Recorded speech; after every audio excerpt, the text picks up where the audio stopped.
And certainly Plymouth Rock was not easy.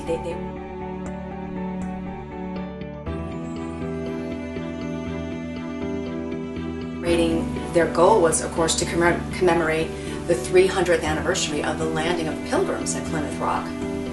And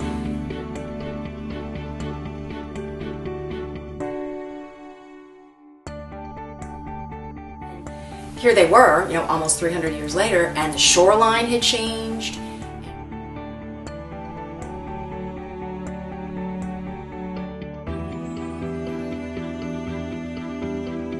Spot where the Pilgrims had landed had actually been submerged by the sea, and the whole landscape was not an easy thing to work with.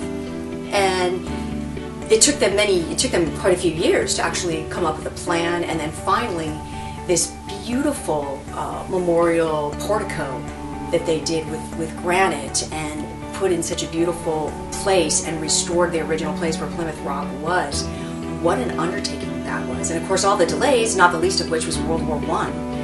Really, it slowed things down, but they soldiered on and got it done. And then I was really entertained to read about what it was like on that day when they finally, a year after the fact, when they would have wanted to dedicate it, of course, in 1920, but it got delayed with all of these challenges that they had, but they persevered. And in November of 1921, there they were with all of these dames gathered from all over the country in Boston.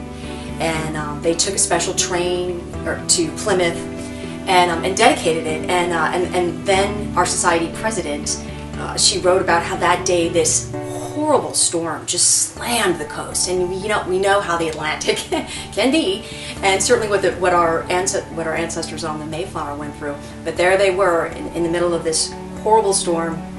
They dedicated this.